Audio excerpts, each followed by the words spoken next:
Très chers téléspectateurs de Congo Esseng officiel plus télévision, nous sommes très heureux de vous retrouver une fois encore sur ce plateau pour partager avec vous sur ces sujets qui alimentent l'actualité dans la ville de Kinshasa depuis un certain temps, pourquoi pas partout en République démocratique du Congo.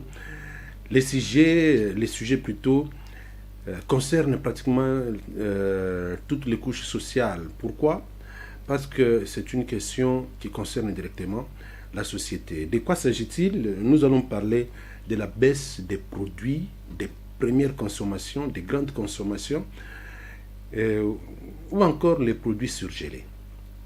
Depuis la semaine passée, les gouvernements et les opérateurs économiques se sont convenus pour baisser les prix des produits surgelés. Une semaine après, quel est le constat que nous faisons dans nos différents marchés de la ville de Kinshasa? Les constats restent à désirer. Pourquoi les constats restent à désirer? Parce que les opérateurs économiques ont fait fi à l'appel du gouvernement et ils ont fait semblant d'accepter devant les ministres, mais en réalité, sur le terrain, ce n'est pas ça le cas. Ma botte mais finalement, qu'est-ce qui se passe? Alors, qu'est-ce qui se passe réellement? Le gouvernement, après que les ministres de l'économie aient effectué un déplacement que j'appellerais moi de curiosité à la source vers la Namibie, le gouvernement, à travers les ministres de l'économie, a constaté que les prix d'achat en Namibie par rapport au prix de vente ici sur terrain à Kinshasa ne correspondait pas. Il y avait des marges qui débordaient, il y avait des bénéfices qui allaient au-delà même de la norme. C'est qu'il fallait remettre de l'ordre dans ce secteur.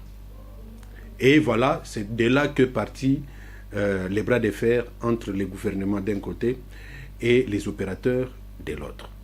Mais ce qui me fait très mal personnellement, c'est quand je constate que dans ces combats, le gouvernement semble partir déjà en position de faiblesse. Pourquoi? La réponse est très simple. Parce que le gouvernement congolais n'a pas ses chambres froides à lui.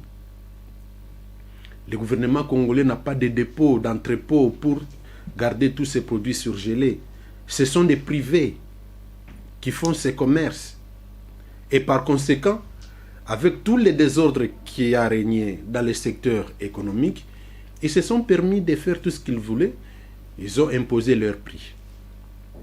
Bandeko, Nkolomosu surtout se retrouver quand na ba débat oyo ya besi ya biloko ekita. Kutali na bato oyo bazwa occasion ya kokende Namibie. Kaka na ba période ya ko discuter oyo biloko esengeli ekita. Bandeko bato na bakomi na Namibie. Boyebi ke ba côté kuna tourisme eza quand même bien organisé par rapport na biso. Kuna penza budget na makambo etali tourisme eza vraiment gonflé na chaque année ozomona ke tourisme ezokotisela bamboka wana ba milliards de dollars au moment où epa na biso tourisme ekotisaka ta 1 million de dollars te. Bandeko na tango bakomi na Namibie babandi ko baluka bomoni kaka kinois ou encore congolais. Tout congolais qui se respecte soka komi na mboka mopaya eloko liboso akolinga ayeba côté ambiance ezalaka. Bavivaka ndenge nini, mode de vie na bango eza ndenge nini. Kokoma bakomi bake na ba hôtel batiki babiloko na bango. Bon, normalement la logique veut que après avoir parcouru 2 heures 3 heures na likolo na avion bokiti fatigué na ba stress nyon surtout sengeli bo se détendre moi muke bolia banini. Balobi to kende koluka place to kolia. Babaluki bake place moko boye. C'était vraiment un lieu très fréquenté par beaucoup de touristes. Bakomi tant bakomi bamoni biloko akolia ebele ba format nyoso tout balobi balobaka ke Thomson utaka Namibie toluka na Thomson na Namibie ceux qui ba namibien baliaka Thomson na ndenge nini po biso kuna toyebi ba 10 plus 14 plus ba 16 plus ba 20 plus na ebite ceux qui ba misusu za ba combien de plus. babandi koluka Thomson bamoni Thomson te bake kotuna cordon bleu bato batekaka na restaurant ba cuisinier plutôt bato batekaka ba serveur ba servante. Ok, oh mais tozoluka Thomson babi Thomson c'est quel poisson, c'est quoi encore, chinchard c'est quoi encore, bon encore que kuna balobaka français te. Et comme ko benda na ba débat wana ba eko zo interprète balobi tozoluka mbisi moko ezalaka mutu songe boye ezalaka ba ekai boye ba comprendre kaka te ba kei mutu moko akoti na WhatsApp na Google abeti kaka ba format abimisa Thomson na ndenge ya banakin abimisa la kisi na téléphone bi des fiches hein bino mo bo comprendre mbisi oyo abi awa biso tolia ka ngote batalani. Oh, mais balobaka ke utaka habite biso tolia ka ngote ba ebisaka biso ke ekindaka na Congo. Boyebi réponse o ba pesi ba congolais ba kende na Namibie. Ba Namibien ba ebisi bango balobi ke biso toliaka yango te. Mais ba ebisa biso ke elongwaka na epa na biso awa ekendaka Namibie, ekendaka Congo. Ministre na biso ya économie Kalumba atiki biro na ye alobi ngape na kende koyoka masolo wana na vivre makambo wana akomi na Namibie. Bandeko oyo akutanaki nango na Namibie na ndenge bazotekela biso ekokaki kozala bongo te. Bandeko batia na ba pourcentage ya risque bateki wana bozoyeba bozomona wana batia na ba pourcentage ya risque ba risque wana eza ba risque ya nini, coupure à courant en cas de panne soki yozwi panne est-ce que biso ba congolais nde sengeli to futela biso nyonso to ba congolais ya vila Kinshasa tokende kofutela yo panne batia babiloko nyonso na tout simplement pona kozwa mbongo wana eza su kozwa ya malamu te komi ya moyibi peuple congolais. Makambo ya kolia kota la République démocratique du Congo, un pays béni par Dieu. Kota la lolenge ba congolais bazali kolia ekokani te, contraste wana eze sengo te. Bandeko soki bolingi bomona ke nzaleza na Congo bokinde na bafeti. Et ça la ganga pasi na élection ya 2006 image etikala nga na mututi lelo na 2006 après élection mission ya observation ya Union européenne babengi presse na cercle Elaïs balobi tozo sala restitution ya observation ndenge biso to salaki ndenge to observaki ba élection. Représentant ya Union européenne ya tangwana na chargé ya mission ya Union européenne bayaki kosala observation na bango basali restitution biso ba journaliste pe to poser ba question makambo surtout esali nini esili na invitation batindelaki biso balobi après question et réponse tozali na étape ya suka oyo ba journaliste congolais balingaka oyo bakino balingaka cocktail te ko koma na cocktail. Bandeko toza na cercle Laïs na mindele na ba communauté ya Sadek bazalaka communauté ya Grand Lac ezalaka na biso nyonso tout tozalaka tango kaka biloko akolia ekoti na salle po bato babanda kolia.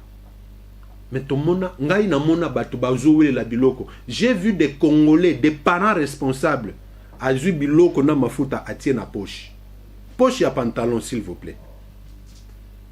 Bon. Et zo sala pasi, Sony, mais que voulez-vous? Moutoana tinenga zo sala nengwana. Ce n'est pas pour rien. Azali na nzala. Moko ya baninga ba journaliste na kulinga kowele la biloko sani mobimba plawa na mobimba plateau plutôt et sopanela ye na nzoto biloko bilamba lataki baby mindele tozalaki pembe mindele bazalaki pembe nwana et ça la bango bien te bien mais qu'est-ce qui ne va pas, il y en a plein. Papa moko ya Congolais azalaki alobi bana bozala na lombangu te babomaki ndengombe eza na sima kuna na ngulu masanga kutu boloba te Tant que balobi ndengwana nde oyo komona ba esprit ya bato esali nini ekiti bato bakomi kole biloko ebima totika yango tokenda. C'est là où j'avais compris que Nzaleza makasi na Congo.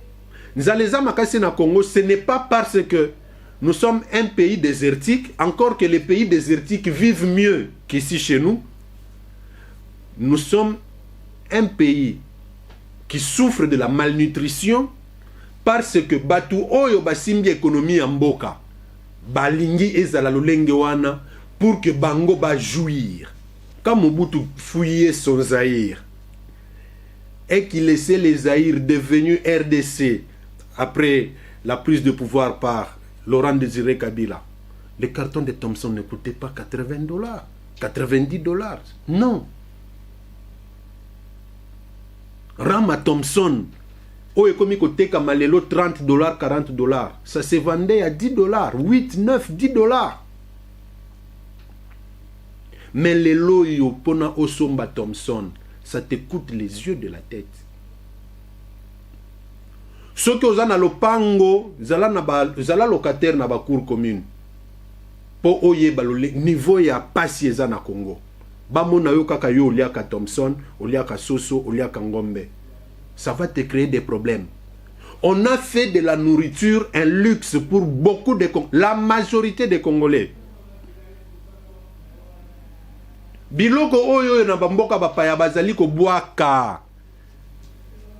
Ndeko moko aux États-Unis to vendre na etozolia. Alobi chez les Américains ce n'est pas comme ça. Un Américain pour ayeba ki allié et sengeli alia atiki babwaki na poubelle. Mais ici chez nous tu ne peux pas laisser à manger parce que ça te coûte cher. Okiotika biloko koliete. Batu oyo ba investissa na kolia na Congo oyo bango baza ko dondwa na sima ba politiciens za bango. Mais tango komi makambo ko solola tala ndenge bakangi gouvernement kachi. Gouvernement, moi aussi j'ai regretté. J'ai vraiment regretté la manœuvre du gouvernement. Tango bino bozu likanisi ya kozwa biloko na ko kitisa ba pri na yango. Et sengela ki bo travailler nanu en coulisses. Bo travailler en coulisses. Tangu bozui ba disposition et sengela ki. Nde boye ko sala. Tangu boza ko sala annonce na ba minute zali kolanda bato ba sentir ango pe na ba wenze. Mais non, le gouvernement est allé vite en besogne. On annonce déjà que dans les jours à venir, les produits surgelés seront revus à la baisse. Mal parti. Et ça, le bopesi adversaire en face, na mino bopesi bango bagan. Et c'est ngeli to bundat. Bato basi ba mesana ki na ba moduana ya koyiba ba congolais. Excusez-moi les termes. Parce que kolande la logique et outi na mibiti c'est tu voles pur et simple. Bazako nyoko la peuple congolais. Ngana lo bake loko yo. À cause de la distraction des Congolais, tout le monde se permet tout le monde se permet de se moquer des Congolais. Ba politicien bazo sakana ba Congolais, ba opérateur économique bazo sakana ba Congolais. Malheureusement, ceux qui dominent dans les secteurs économiques ici chez nous aujourd'hui, sur 100%, la majorité est constituée des étrangers. Ba Indiens, ba Libanais, ba Chinois, ba Indo-Pakistanais, bangonde ba simbi économie en boko yo. Boko bundisa na mutu aza na position force lolenge on ndenge nini. En amont, qu'est-ce que le gouvernement pouvait faire? Toyoka ba masolo ya ba bateau de pêche. Toyoka ngai na yoka. Batu ya UDPS ba ebisanga ke balobi ke Patrick Kobanga te dans les jours à venir okobanda kolia 3 fois par jour. Ba betelanga lisolo wana. Toyoka ke 3 bateaux de pêche ou bien 4 bateaux de pêche ezoya. En tout cas, avoir les bateaux de pêche, c'était d'abord une solution. C'était le début de la solution. Parce que avoir les bateaux de pêche, ça un pas. mais kozala na ba matériel nyo surtout ba filet wana faut na ba filet ya solo ko boaka pour que bokanga na ba quantité industrielle, encore que ba bateau de pêche wana il faisait la frigorifique, c'est-à-dire il faisait na ba chambre froide na kati pour que bambisi bakokanga wana ba polate. En même temps esengeli pe gouvernement azala na ba chambre froide ya minene à travers tout le pays, sur tous les territoires nationaux, pour que bateau na bateau bisike ezali kozala après avoir koloba mbisi et memi yango na ba chambre froide batie kuna batu bazo ya kosomba. En amont on pouvait commencer par là, mais après observation on se rend compte que le gouvernement n'a pas même de chambre froide. Bozali ko kende ko sala ba privé pression bokolanda Sokin, Sosimex, Soki banani. Mais batu basi ba mesani na bilengi wana, bilengi ya konyoko la ba Congolais. Ba yebi ke Congolais soki aliete akoko ko revendiquer te. Est-ce que nakosi? Ventre affamé. Un ventre creux. Ata soko gangi na micro. Akoyoka yo susute. Ces gens-là ont compris qu'il faut maintenir ces gens-ci dans cette position de famine, de malnutris. Batubazoli a bien été. Batubakomi ko se concentrer ko lia bien kaka mukolo ya bonne année na Noël. Ndomoni batu concentration mutaza albi été. En tout cas, mikolo nyonso tout ondimi na biso kolala nzala. Mais turo bana bazo ata moi so ata monini. Les gens se donnent des coups. Les gens se donnent des coups tout simplement parce que Esengeli a au moins 2 Thompson, 3 Thompson. Non. En plus de cela, Makambounet Yakokotisa Bri à Biloko. On ne peut pas en faire une publicité. Il faut à l'automatique. Il faut à l'automatique. Mosombi Tangwazo Somba. Osombi Eloko Nayo na 5 000 francs. Okei Kote Kayango 50 000 francs. Ezali motemanini. Ezali motemanini. Mais parce que les Congolais ba revendiquer kate. J'ai été surpris. Ngana sala ki une mini enquête na ndenge na ngai. Avant-hier na lobby parce que na se retrouvé na ba milieu moko débat wana et comme elinga trop na matoi, je me suis dit ah mais finalement il faut que la dossier. Effectivement, ba opérateur nyon surtout baza na secteur oya ba surgelé ba boyi ko kitisa ba prix malgré recommandation ya gouvernement, malgré ndenge ba vanda ki na ministre ya économie na ministre ya commerce extérieur Jean-Lucien Boussa ba boyi ko kitisa biloko soki oke ko somba eloko na chambre froide ba ko tekela yo carton moko so ko mi na 2 cartons ba boyi ba ko yebiso ba lobité na prix na bino ya gouvernement na to côté kate. Ceux qui vont forcer, bakote que la bino biloko sans facture. Ils ne veulent pas justifier le prix. Balingite.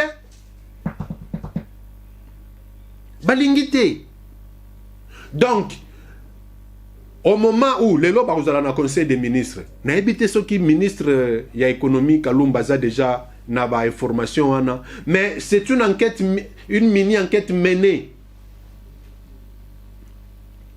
Ba opérateur oyo bazana makambo ya ba surgelé ba lobby ba koteka na prix ya gouvernement té. C'est-à-dire quoi? Ezalo ko la vaccin té. Ezalo ko la vaccin et c'est kotaki bango na makila. Bal koko kakozonga simate basi ba yoki bilengi ya bambongo ba bandeko zwa. Bandeko.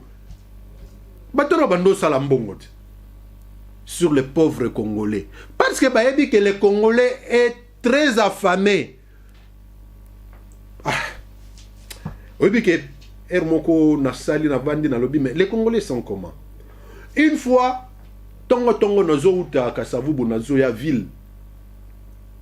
To comme à niveau ya Kabinda, to constater que ambiance est là qui est la ambiance à Mikolonio surtout.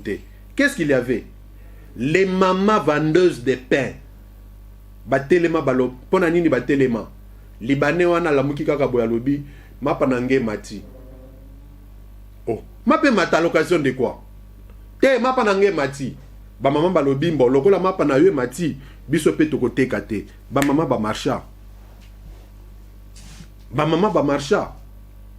Mais moi je croyais que tangu bato bazali kokende bokei bayebisi bino ke tokoteka te ozongi pe ovandi. C'est ça le problème avec les Congolais. C'est ça le problème des Congolais. Ozongi ovandi basi bango bazolo ba ke biloko kokita biloko ezokita te bazoko sabiso. Oh, mais maman papa ndeko mwasi ndeko mobali balobi soki bokutani na mutu moko aboyi koteka parce que esengela teka na prix na ye yakala sala nini yebisa bakonzi. Vous ne savez pas revendiquer vos droits.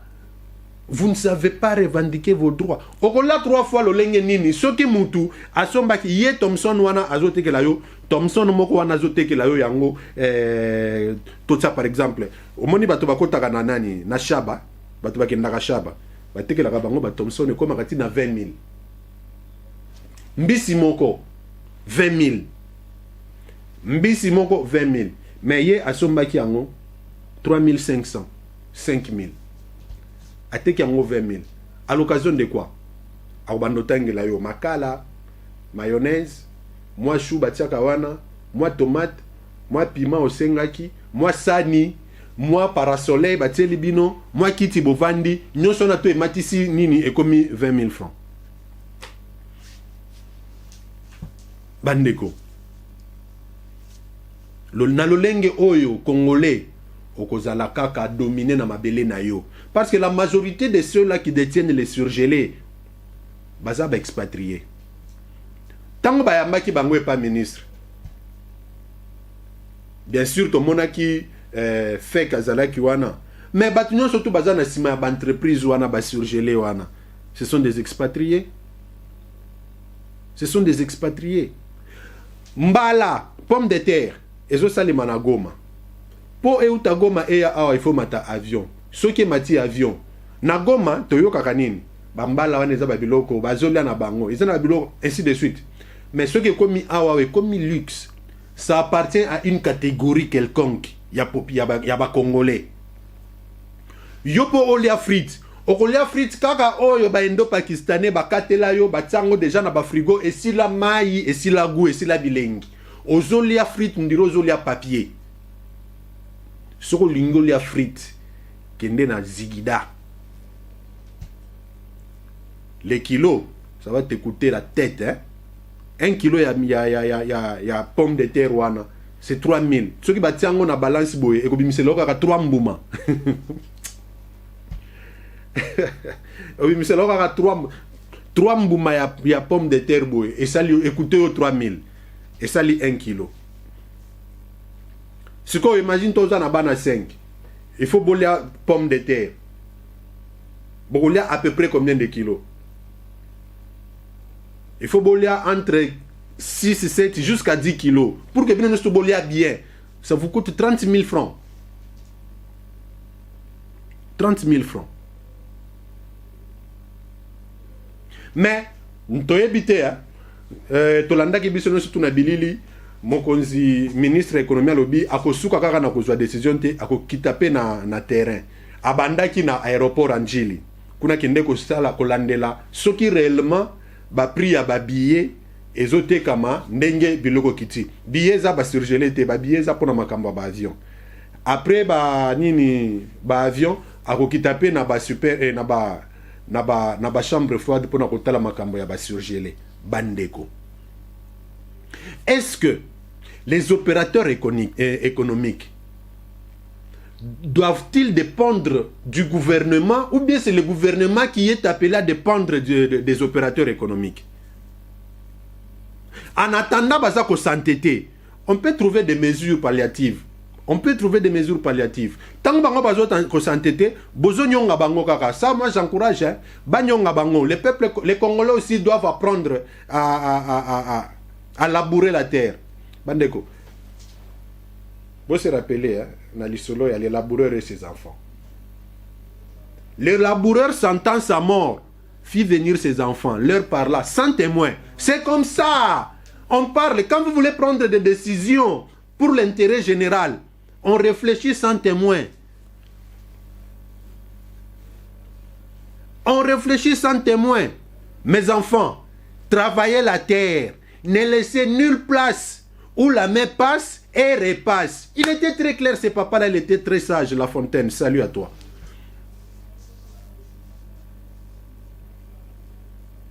Le papa a compris que akomaki kokende na agonie, akomaki kokende na kokufa. Le gouvernement a compris que ce qui a gagné défi mosusu parmi ba promesse à pesa na peuple na ye et sengeli secteur fulani ko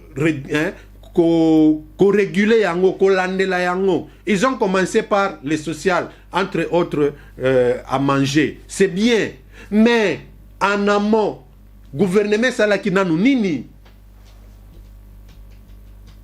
Qu'est-ce que le gouvernement avait déjà prévu? Soko tali, soko fouillé, et l'autre exate.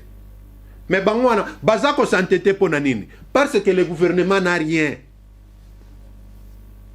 Le gouvernement Sama, par rapport à Basurgelé, n'a rien.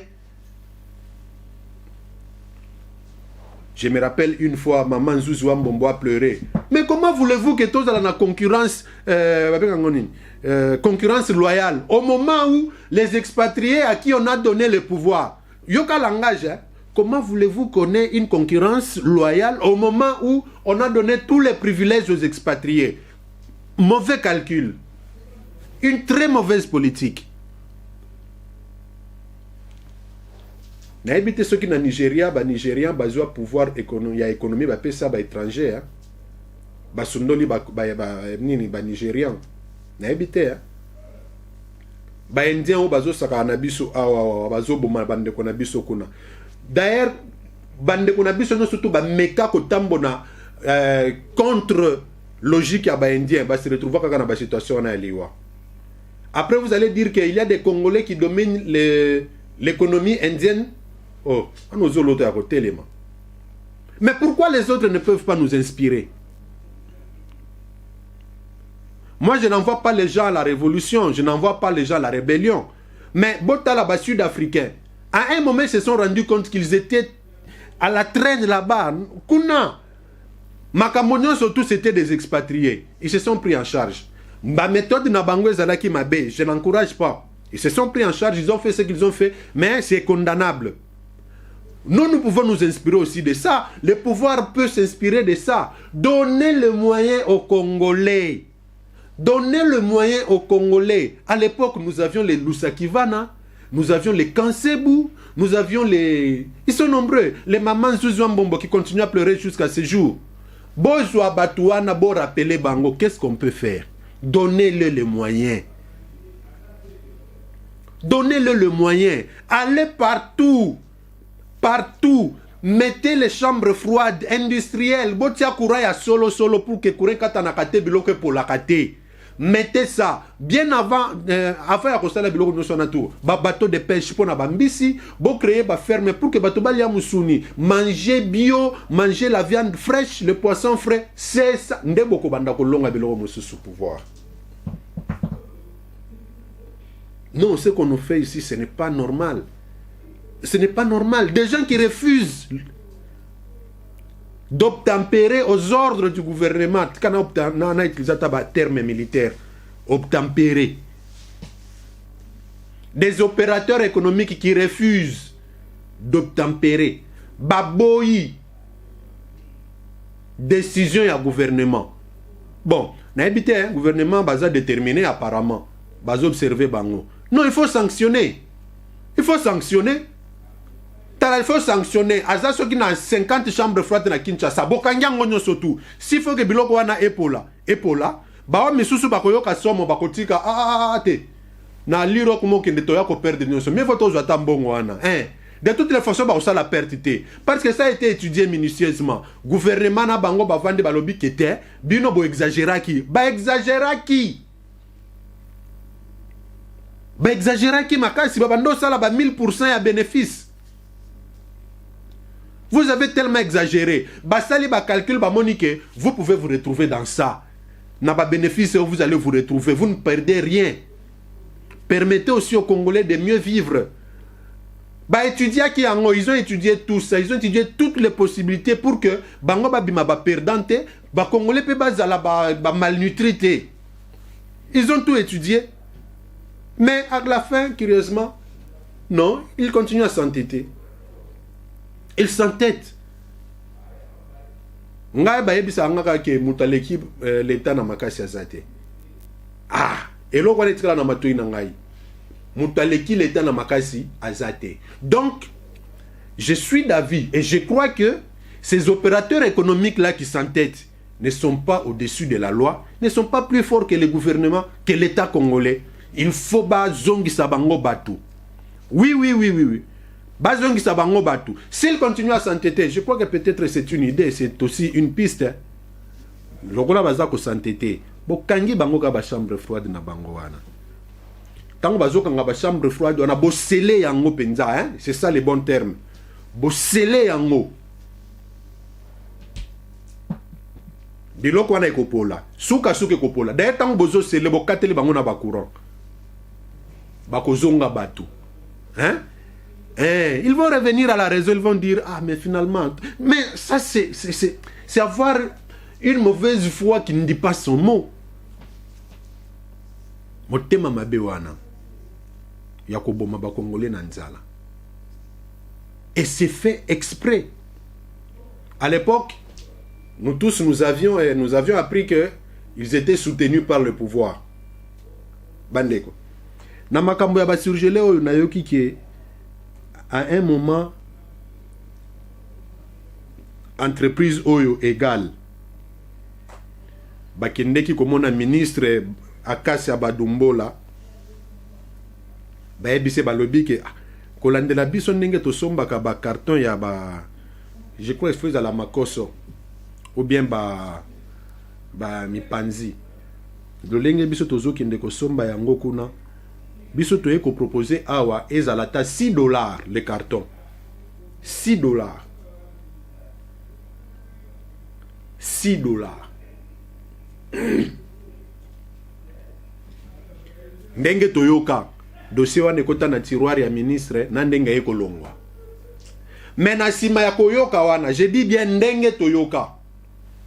Na sima ya koyoka wana, il paraît que chaque fois que batu bayaka na ba démarche ya ko revoir biloko à la baisse, ezalaka na batu mosusu bayaka na ba enveloppe ya kanyaka. Tozongi suna makambo ya IGF.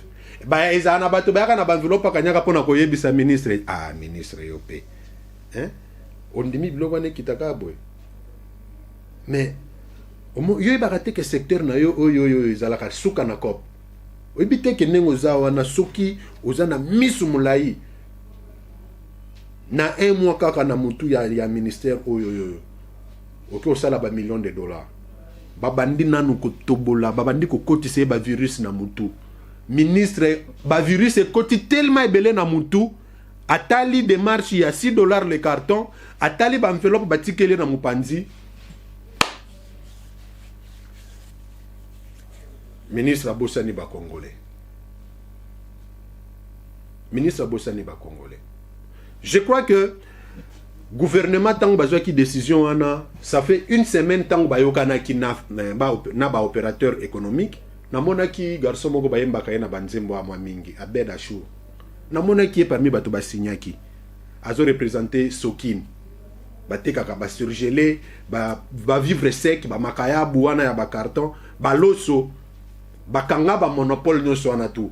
Alors que vers les années 90, il avait le cancer ici. Ceux qui bolungi bobeta masolo ya balusaki. Mais congolais, boko mituna te pona nini bato wana nyonso tu bateka kalisusu te. Et comment bato mosusu ba paya nde baza koteka, ba paya ba komiti na détail. Alors que selon ba règlement, selon ba comment ça s'appelle encore? Selon constitution na bengango bongo. Selon constitution, il y a commerce na Congo. Les étrangers ne peuvent pas vendre en petit détail. Non. Les étrangers ne peuvent pas. Les lots, ba supermarché boyebi nyo surtout ya minene ya villa Kinshasa. Bakomi koteka na babulu ya fufu. Bakomi koteka na ndunda. Mukolo mosusu na ye na koti na moni bazoteka matembele. Bande kona biso ya cité bazana bitumba. Protéger les Congolais. Le gouvernement n'a pas d'autre choix que de protéger le gouvernement. Les malheurs pour ce gouvernement, c'est lesquels? C'est d'avoir engagé cette démarche de revoir les prix à la baisse. Mais, le gouvernement a déjà une position en faiblesse. Parce que ça n'a ni bateau, ni chambre froide, beaucoup de bateau na nengenin. Bateau na bazo zoka ba camion frigorifique na bango, bazo ki na ba frontière, bazo ki na ba mai kuna na ba océan, ba ke ko décharger ba biloko na bango. Yo oya ko imposer les prix. Ça ne sera pas facile. Ça ne sera pas facile. Je crois que comme le lot est allé vendredi, le gouvernement va kotaka na conseil des ministres, je suis sûr et certain, parmi les sujets qui seront débattus aujourd'hui, makambo ya baisse ya ba prix et kozanga te pe et kozwa tana yango. Sengeli zo tana yango ba expliquer. Ce qui toke na makambo ya ba avion. Tozo yebate, billet ekiti oui, mais basak. Basak. C'est la confusion. Ba o ba voyager depuis biloko ba décision ezo ami ba misusu ba lobi ke o nga na matina basak na ngai na futeli yango mbongo te. Ba misusu ote nga ba futisi ngai 2,5 par kilo, j'ai payé mais misusu j'étais avec des filles hein, ba filles ba kinaka ba Chine 2 jours passés. Misusu lobi mais ngai nani ndeko na nga na otiko na aéroport finalement essayez le mon côté billet $190 ba biloko no so futu wana et qu'on se retrouve na ba 310 $320 bandeko na yoka ki ke gouvernement sombi 4 avions ezoya d'ici décembre. Ah, on a des informations na zo ki ngona banzila na ngai, chacun a sa source. Tu vas voir ton information, va à la source, mais attention, à la source il y a un crocodile. Merci beaucoup, nous sommes arrivés à la fin. Merci.